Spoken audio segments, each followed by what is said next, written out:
Welcome to the New Visions 2050 virtual learning series. Today, we're going to talk about mobility management and what New Visions says about mobility, how Cdtc and partner agencies are working to move people to places throughout the region, and what plans and initiatives are in the future.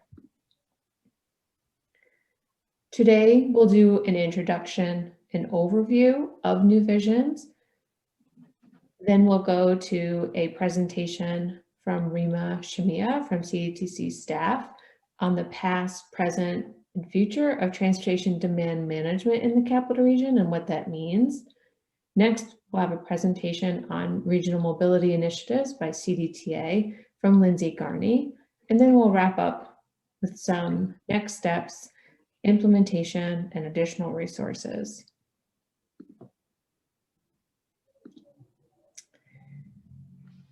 So to get started on what New Visions 2050 is, it is a blueprint for regional transportation that reflects a shared vision for the future transportation system for the capital region. It's a 30-year plan to guide prioritization and funding of investment decisions.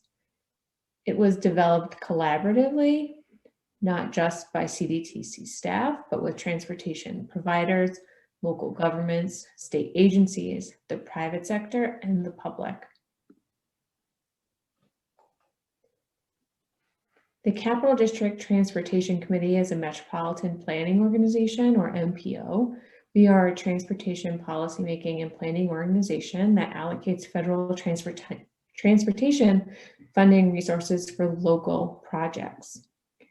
It includes the State Department of Transportation, the Port of Albany, the airport, CDTA, CDRPC, the Thruway Authority, as well as representatives from all 4 counties, and as well as our cities and several towns. As part of CDTC's effort to implement the New Visions 2050 plan, we are offering virtual training for town boards, city councils, zoning, and our planning boards. A training can be requested by completing a form that can be found on our website. The New Visions 2050 virtual learning series is a monthly webinar. The next one is scheduled for February 16th, 2021. Apologies for that typo there. And it will be on aging and mobility and how the region is planning to adopt the transportation system for a population of adults who are getting older. All of this information can be found on our website. You can go directly to the New Visions 2050 page by going to www.cdtcmpo.org/NV2050. So if you're wondering what's in the New Visions 2050 plan, it has multiple components. If you haven't already, we encourage you to read the executive summary, which really summarizes the priorities, the goals, highlights, and major policy recommendations of the plan. There is also a system performance report, a public participation plan that outlines how CDTC engaged with the public to collect information to develop and adopt the plan, 11 different technical area papers that do a deeper dive on several topics and modes in the region. There's also a financial plan and, of course, a glossary of terms and abbreviations. So transportation funding can be used to address a variety of needs, and transportation affects everyone. We need good roads and bridges to drive on, reliable buses to ride on, more sidewalks, trails, and bike lanes to walk or bike to access local amenities, and provide affordable transportation options for everyone. And while some funding sources are restricted to specific types of projects, the majority of funding can be used on all of the types of projects that are shown here.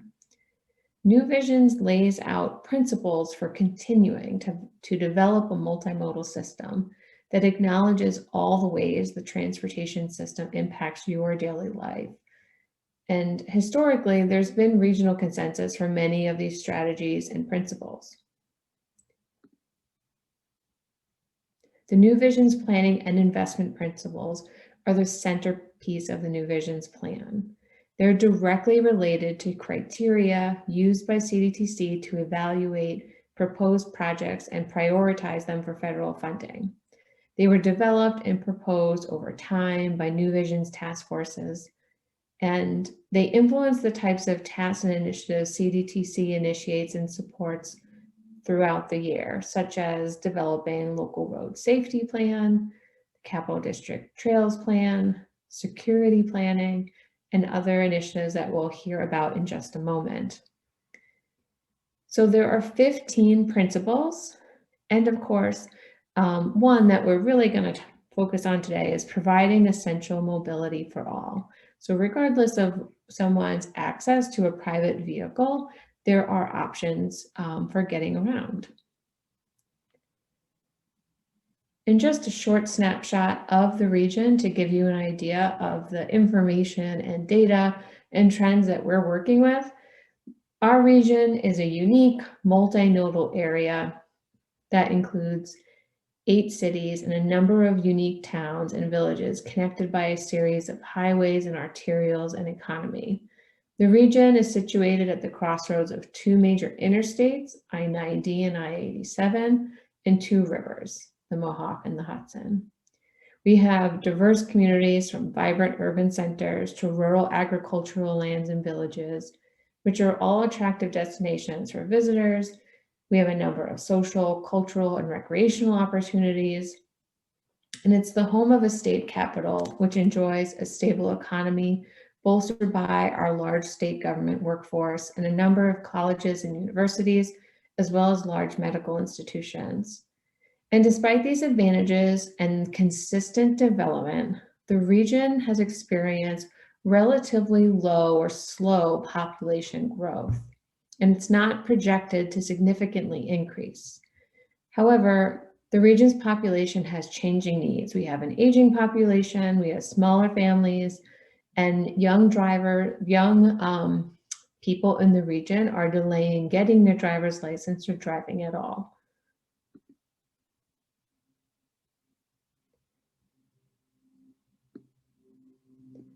Some of the major policies and best practices proposed in New Visions 2050 include maintaining a state of good repair, managing congestion, implementing complete streets, transit-oriented development or smart growth, access management, safe systems or Vision Zero policies, implementing the Americans with Disability Act, for complying with the Americans with Disabilities Act, and expanding and improving on public participation.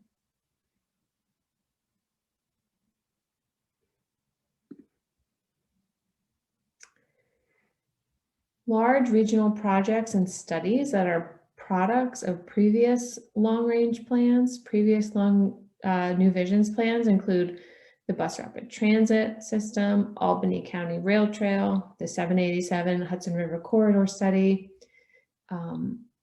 various roundabouts throughout the region like House Corners, the I-87 Exit 3 Airport Connector, Sim Smith Trail, Rexford Bridge, Madison Avenue Road Diet, the continued paving and maintenance of the Northway, Erie Boulevard reconstruction, Patroon Island Bridge repairs, and New York 2 reconstruction, and much more. And transportation costs are increasing faster than available funding, but CDTC's multimodal approach prioritizes projects that address multiple needs. For example, a road diet or project that reduces the number of lanes can improve safety for drivers, people crossing the street, and people bicycling on the street, but it can also move traffic more efficiently and reliably while improving the look and feel of a corridor, which can benefit businesses there.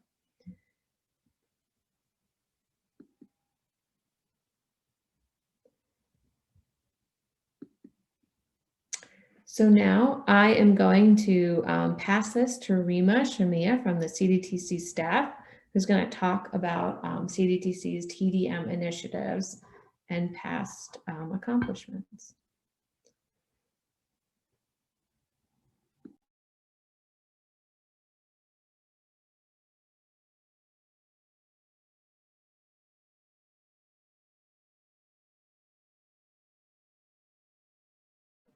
There we go. Can you hear me now?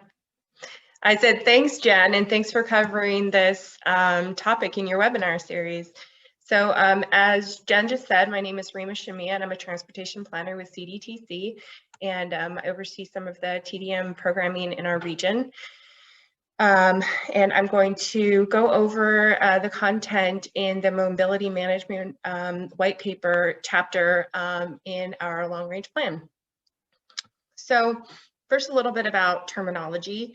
I'm going to be using the terms mobility management and also transportation demand management interchangeably in this presentation. They're basically the same thing, and they cover a suite of programs, services, and infrastructure and concepts that seek to reduce congestion and amongst other things such as reducing greenhouse gases by creating incentives or circumstances that get people out of their cars when they drive alone. So gets people to use other modes such as carpooling, walking, biking, using a bus, using flex on demand, any other mode besides just driving alone. So as I said, mobility management covers a variety of different sort of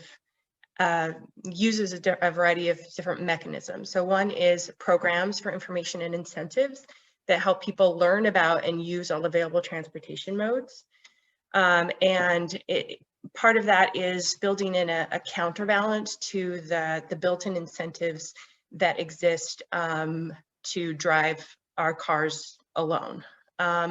Also looking at services and infrastructure, services like transportation services, so a transit system, microtransit, van pooling, bike share, a car share matching service, things like that.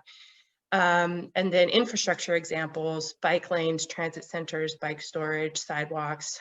And then there's also the principle of transportation demand management, which guides the design of our physical infrastructure.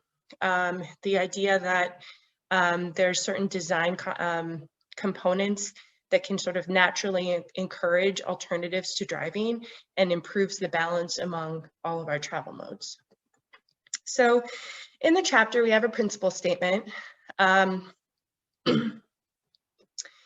It focuses on shifting behaviors away from using what's called SOV travel, single occupancy travel vehicles, and rebalances the transportation system among driving and all the other transportation modes that we have available to us, like biking, walking, and taking transit. So it looks at optimizing our infrastructure to encourage that diversity of modes, looking at how our land use investments are made to help balance that system, and utilizing a variety of different tools to inform all the travelers in our region about what their options are and to encourage them to make choices other than single occupancy vehicle choices, and makes it convenient and affordable to do that. So goals and objectives that were laid out in the chapter. So goals, improving the viability and livability of our built environment, increasing the sustainability of our region, sustaining a healthy transit network and other transportation services, like bike share and car share, that enable people to travel efficiently without having to use a personal vehicle. Enhancing the quality of life of Capital Region residents, achieving equitable access to transportation resources, and increasing non-SOV mode shares for trips throughout the region. So increasing the use of all the modes in our system besides just driving alone. So objectives, how are we going to get to those goals? Looking at increasing efficiencies in things like land use, parking, and transportation infrastructure, improving infrastructure for those alternative modes like walking, biking, and transit, looking at ways to decrease our greenhouse gases, and our region's consumption of non-renewable resources like undeveloped land and fossil fuels, convincing our travelers to switch to modes other than driving alone, working with employers and institutions in their region to so that they'll get buy-in from them to support non-SOV trips. Also working with municipalities to encourage or require developers or large employers to create TDM plans or offer commuter benefits, and then work with those developers and property managers directly to make sure that they're providing appropriate infrastructure for other modes like sidewalks and bike storage and transit stops. So very, very briefly, a quick commute trends of our region. So looking at census data from 2009 to 2018, our drive alone rate for commuting is at about 80%. That was true for the average 5-year community survey estimates from 2013 and 2018. And then our average commute time in that same period increased from about 22 minutes to about 23 minutes. And the number of workers that we had in our region in that time period also increased by about 3%. So looking at those information and incentive strategies, there's some things that we can be doing. And there's actually a lot that employers can be doing to create those incentives and make sure that their employees have information available to them. So I'm going to be going through that a little bit here. One of the most powerful tools that we have out there for TDM is the Federal Qualified Transportation Fringe Benefits option under the IRS tax code, which allows employers to pay a tax-free subsidy to their employees for commuting, and also has the option of doing creating a pre-tax employee paid deduction, and you can also have a combination of that. And this is really a win-win. So if you're an employer, you save money on payroll taxes if you were to create a program like this, because commuter benefits are not considered wages. And then if you're an employer, if you're an employee, you can save up to 40% of your commuter costs through a program like this. Unfortunately, a lot of employers don't have programs, even though it can be a benefit for them and to their employees. So a little bit more in this vein. So there was a national study that was that looked at hundreds of different employer-based commuter programs throughout the country and found that there was a wide range of impacts that those commuter programs had, and it depended a lot on the types of services and incentives that were offered in each of those programs, and very particular types of circumstances, like if the volunteer employee educator about their commuter program was effective or not, things like that. So generally, the study found that monetary benefits or monetary incentives were really effective in getting people to change their behavior. Not a really big surprise if your employer is offering to give you money to do something a little bit different, then you are more likely to do it. Parking disincentives was a good motivator. And then also an option of having employer transportation services like your employer providing like Vanpool assistance or a car matching service, and some really major employers also offered shuttle buses for their employees. And those were sort of like the biggest impact program components that reduced the most vehicle trips. So municipalities also have a role in TDM. They can adopt land use policies that require developers to accommodate or encourage non-SOV modes. So a couple of examples, 2017, Buffalo adopted the Green Code and Unified Development Ordinance, which is a land use ordinance that required a TDM plan for new development and large property renovations. And also in 2017, the City of Albany adopted a hybrid zoning code that encourages developers to accommodate alternative transportation modes like transit. Planning boards also have a role in that while they're undergoing the site plan review process, they can be encouraging developers to accommodate alternative modes, such as making sure that there's sidewalks and walkways, getting the developer to think about how it's going to be accommodating transit, whether or not it's appropriate to provide bike racks. It's probably always appropriate to provide bike racks. So, getting developers to think about those things during the site plan review. Another role that municipalities have, they can actually pass a law to require that employers of a certain size create and maintain a commuter benefits program. Unfortunately, there are no local municipalities that have done this, but there are some really great case studies, examples out there nationally of communities who have done this to really good effect. One of them is the city of Seattle. They, I think it was in 2010, adopted a law that required employees with 20 workers or more to have a commuter benefits program. And this has had an incredibly large positive impact on commuting activity in the city. So the drive alone rate in 2017 was 25.4% for the city commuters. And that is even after the city gained 60,000 jobs since 2010. So just as a reminder, our region has a drive alone rate of 80%. So this is a huge, huge, huge impact on their commuting. So back to our region. This is a summary of the past and present TDM programs since TDM was added to our Transportation Improvement Program back in 1997. So added in 1997, and then in the early stages of TDM related activity in our region, we focused a lot on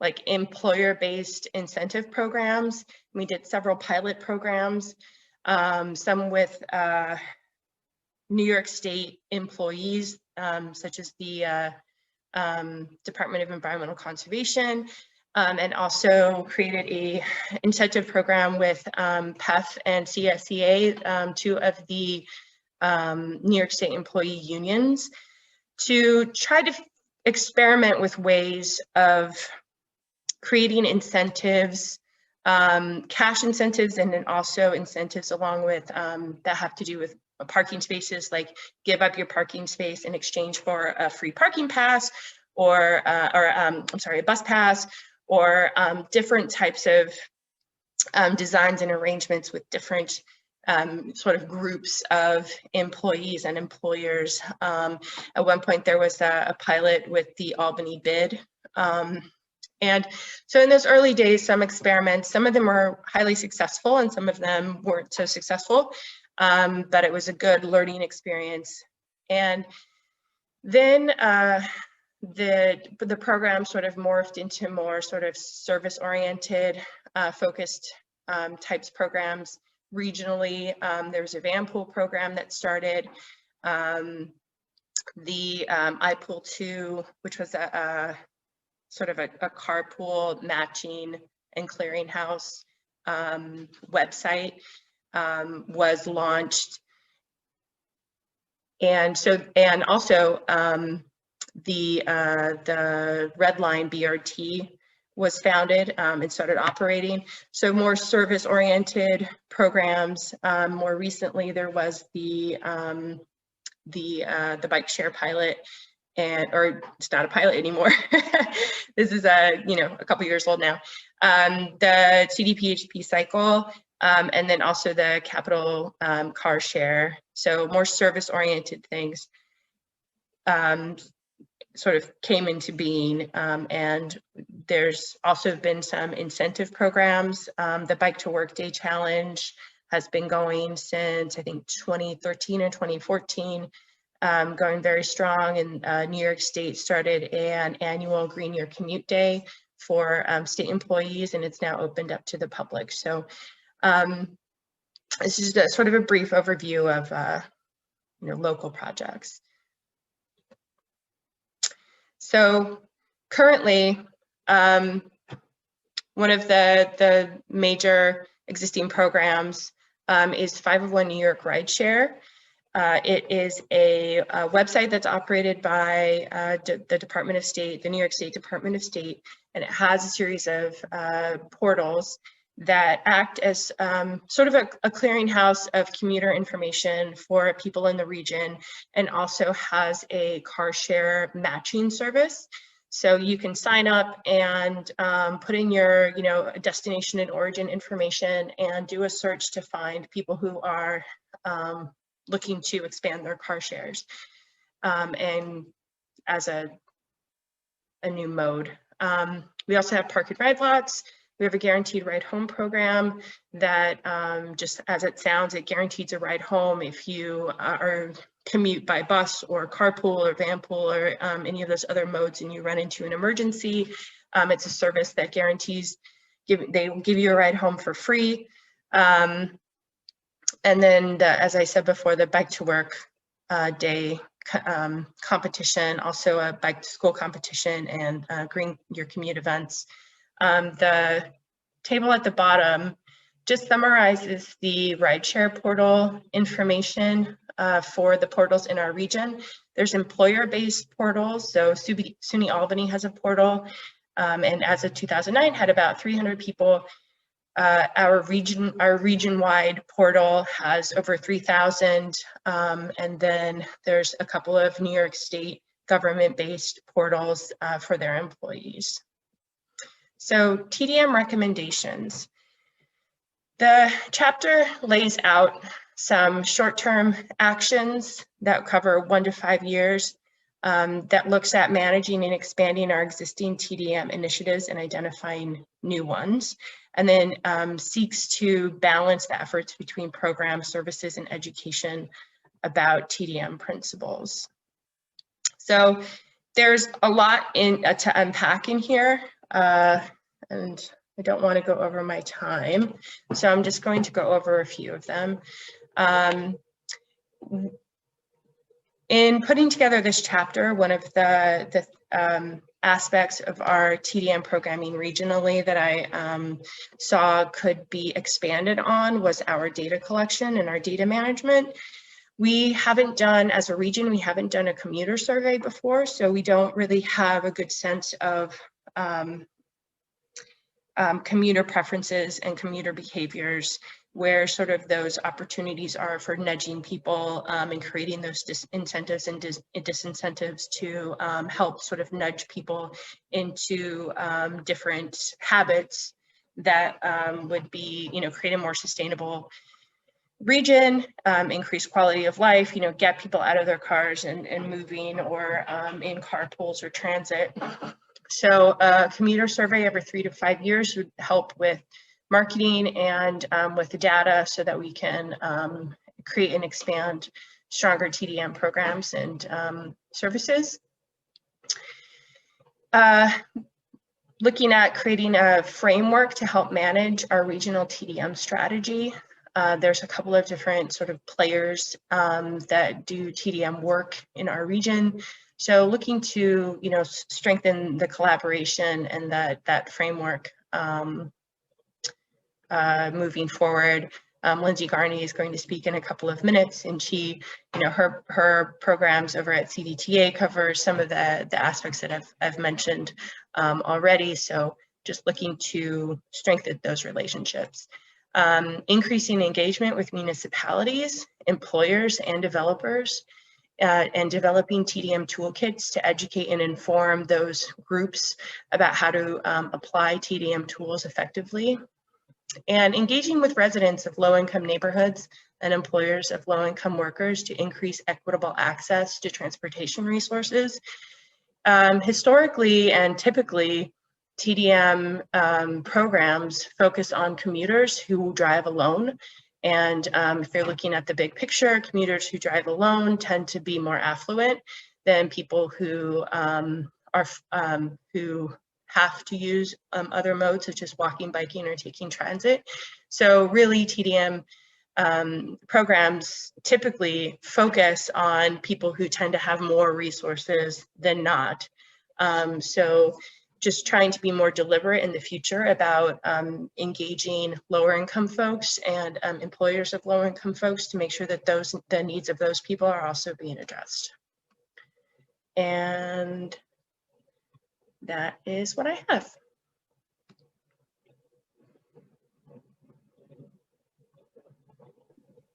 Thanks, Rima. Lindsay, now if you want to share your screen. Okay.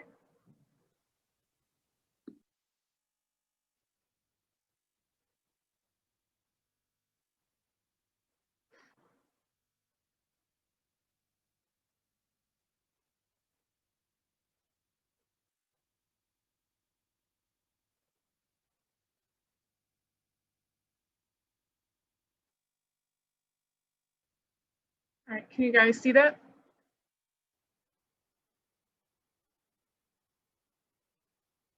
Okay, so thank you, Jen. Thank you, Rima. My name is Lindsay Garney. I am the mobility manager here at CDTA.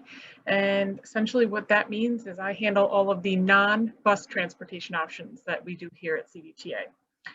So today I'm going to talk about some of those options that we have. A lot of them were touched on by Rima in her presentation, so I'm just going to get into some more detail on those programs. First off is Vanpool. Vanpool is a convenient and cost-effective way for folks to commute to work if they live far away from their place of employment. It works best for folks who have similar work schedules. CDTA has a partnership with Commute with Enterprise to use their vehicles to operate this Vanpool program. The way Vanpool comes together is a group of individuals who work at the same location, set up their schedule, they register with the program, and they are provided a vehicle from Enterprise, at which point CDTA then provides a subsidy to help cover the funding, or the funding helps cover the cost of that vehicle rental, so to speak, from Enterprise. These individuals then use this vehicle to go back and forth to work every day.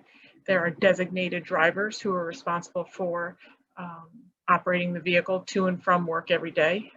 The group sets up their pickup and drop off schedule as far as times and locations, and they use the vehicle to go to and from work.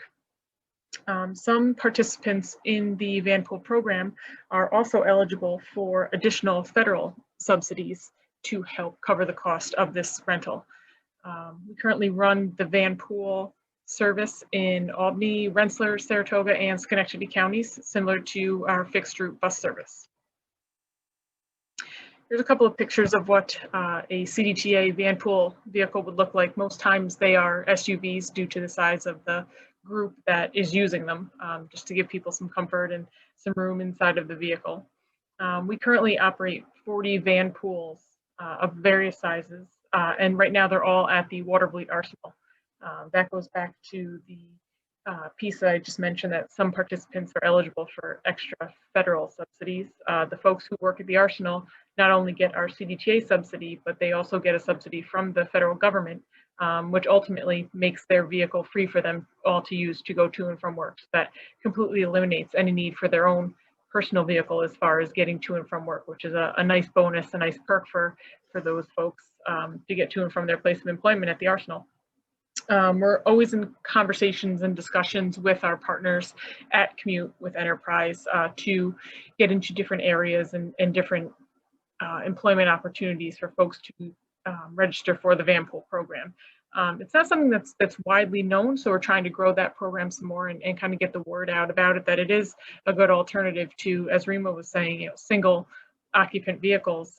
Some of these Vanpools have up to 10 people in them at one point. So that's, one parking spot instead of 10, and, one vehicle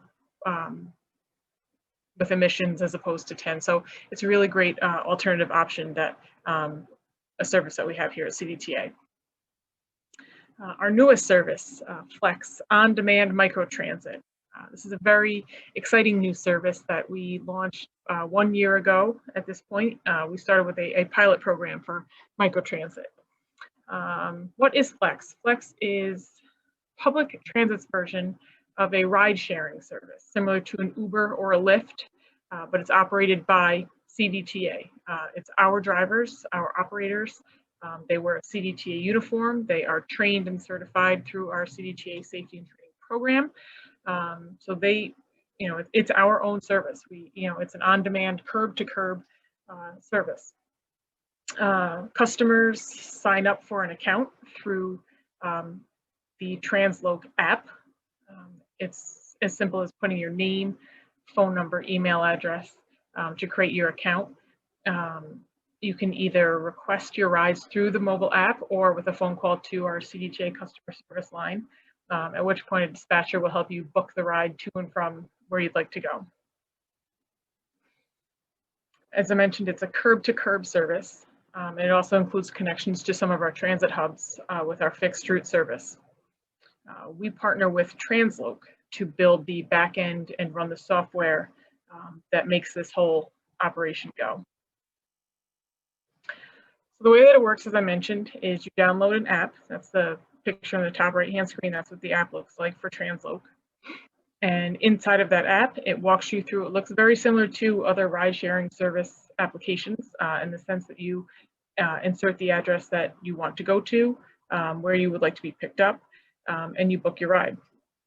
The Transloc software inside of that app then analyzes the data that you input, and it loads it into a ride queue for our operators, at which point it makes the best algorithm, the most efficient algorithm to move everybody in the system around as quickly and efficiently as possible.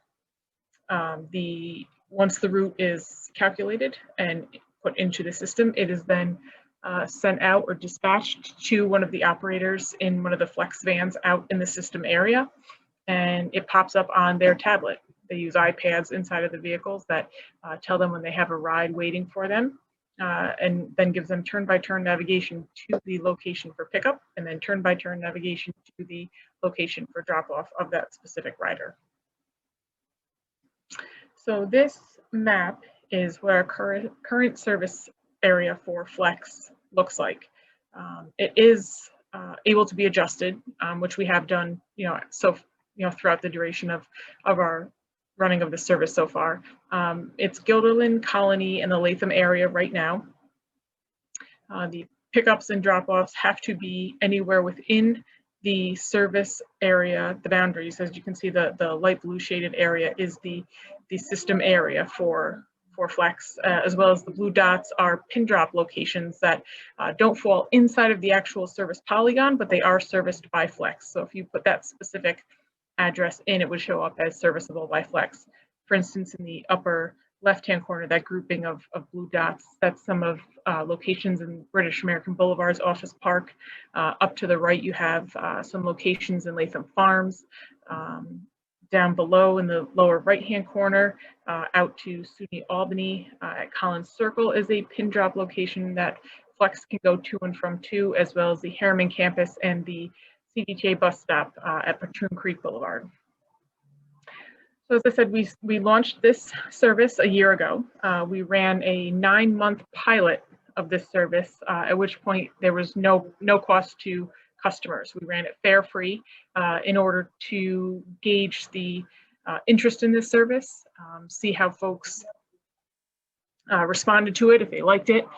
We were able to gather a ton of data as far as who was using it, where they were going, what times of day they were going, how many people at a time were using it. So it was a good chunk of time for us to be able to learn how the service was going to run day in and day out. After that 9-month pilot, we started charging fares at $3 per ride. We landed on that $3 because we wanted to fall between what our fixed route cost would be in that area and what another ride sharing service might cost. So we want to kind of fall in that sweet spot right in between. So Flex is running. We run 7 days a week. Weekdays, it is 6 a.m. to 11:30 p.m. And on weekends, both Saturdays and Sundays, we start at 10 a.m. and we go until 6 p.m. This is what the Flex vans look like. They're currently out there. They hold 8 passengers if there are no wheelchairs inside. Both of these Flex vans that are running in that Colony, Guilderland area are both wheelchair accessible. They can hold 2 wheelchairs at a time, at which point the overall total seating capacity drops down just so that the wheelchairs can fit in and lock securely in place. And so we're pretty proud of this new service. We're excited about it. It's become pretty popular. And so that's where we are with Flex right now. Next is on to CDPHP cycle, as Rima mentioned in her presentation. We have just completed our 4th season. This was a program that launched in 2017. We started with just 160 bikes, and we are now up to 340 bikes. We are located in 5 cities around the capital region: Albany, Cohoes, Saratoga, Schenectady, and Troy.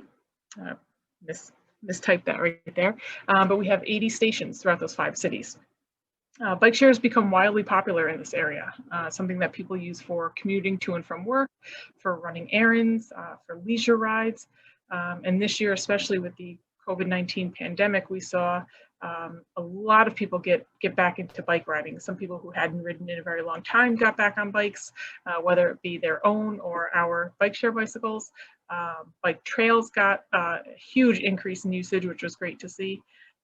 So much so that a lot of cities and municipalities have now put it on their master plan to make their infrastructure for safe bike riding a priority, which we're very excited about. At this point, through our 4 seasons, we have 18,500 total members in our system, and our members have taken over 113,000 rides. Each year through this program that we have, rides have increased, members have increased, so it's constantly growing, which we're very excited about. Keeps our operations staff very busy. They work 7 days a week, rebalancing bikes, servicing bikes, cleaning bikes, fixing bikes. So it's really a great program that we're super excited about and looking to grow even further. Going back to some of the things that Rima talked about, another benefit of bike share to the environment, through our 4 seasons of cycle so far, we have reduced the amount of carbon that's been released into the environment by 224,000 pounds of carbon has been saved by members riding bicycles as opposed to driving their own cars. To that point as well, these members have also saved almost $148,000 of their own money by riding bicycles instead of driving. I mentioned our operations staff who's out there working on these bikes every day. That's Mobility Cloud Incorporated. They run the software side of it. They run the on-the-ground part of it. It's a group of 7 individuals made up both full-time and part-time. So if you've ever seen a CDPHP bike around or been at the rack and you see the guys working on the bikes, that's our operations staff. They're very knowledgeable about what they do. They're very friendly, always willing to help people create a new membership or answer questions about the bike share service. So they're out there all the time, so I'm sure people have seen them, and feel free to ask them any questions that you may have when you see them. One other feature that we started 2 seasons ago was we now run a hubless system for our bike share, which means that you don't have to lock the bikes to a cycle-specific bike rack when your ride is finished. You can lock it to any bike rack or any fixed public object with no penalty. It gave our members more flexibility and increased accessibility for their ability to access bikes at any time. So that's been a good change in our system that our members really appreciate and helps us out too. Big part of CDPHP cycle is the partnerships that we've created with various universities and employers and organizations around the area. We call it Cycle Access. It is the twin brother or sister, so to speak, of the Universal Access program that we have for our Navigator card. The way that it works is very similar to that Universal Access. In an organization or a university, we set up a contract with them and their students, employees, staff, faculty are all able to create a cycle membership and ride the bikes for free, with the organization covering the fee for usage. Here I have a list of all the Cycle Access partners that we have at this time. The 2 hotels that you see in bold at the bottom are 2 new Cycle Access partners from this season.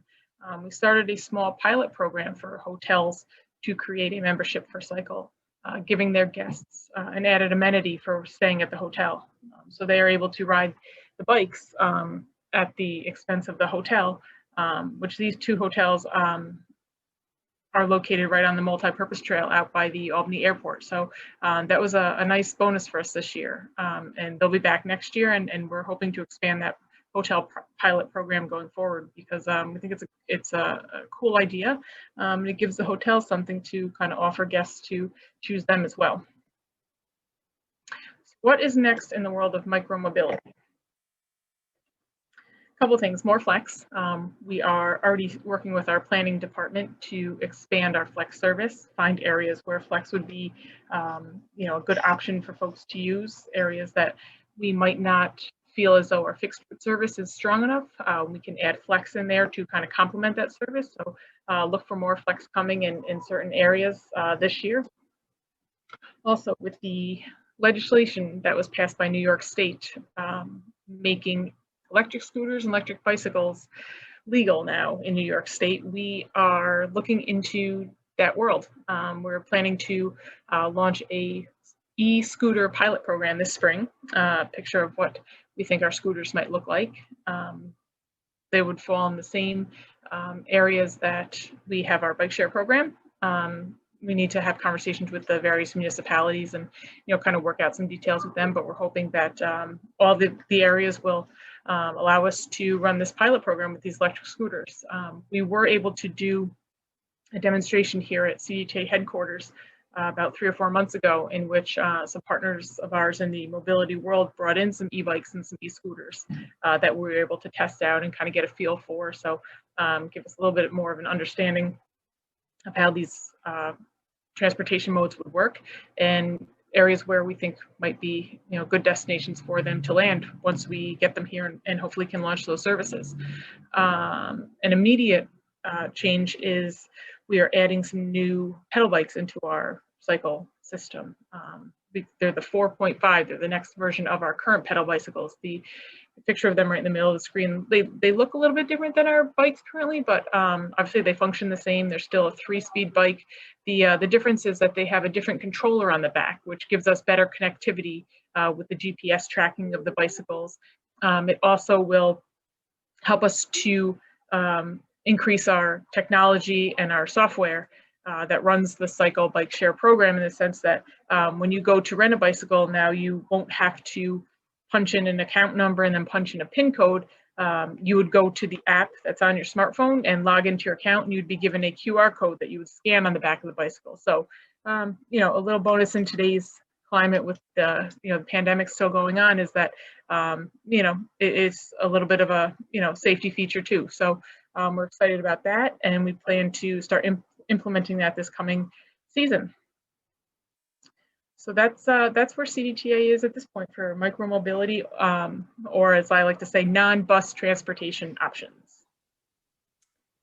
Thanks, Lindsay. It's always good to hear about all these programs, because I don't think that people always equate CDTA with all these other mobility options, but you guys are definitely more than just the bus now. We try. I like it. Okay. So if you can stop sharing your screen, I can go back. Yeah, I'm just trying to pull that back up. Okay. Super.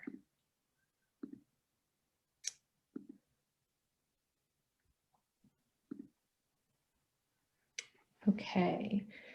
So as we've learned, there are more travel options here in the capital region than we've ever had before. And those options are growing, and CDTC and CDTA and our other transportation partners, continue to work and look forward to make sure that mobility services and other modes of transportation that benefit capital region residents have a place and can be integrated into our transportation system to create a more livable, quality region.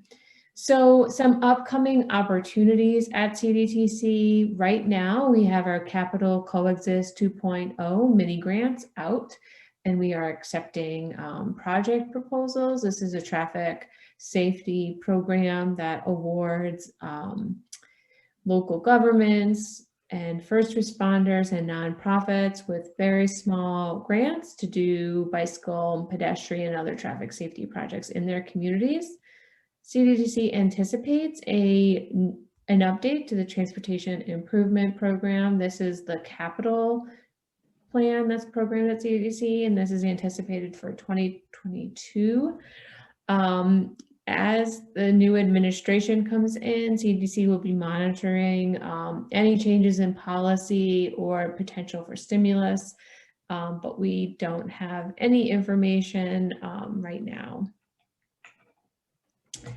Upcoming events, as mentioned earlier, anyone can request a New Visions virtual training, but especially local governments that are interested in training town boards, city councils, planning, zoning boards, or other governing bodies.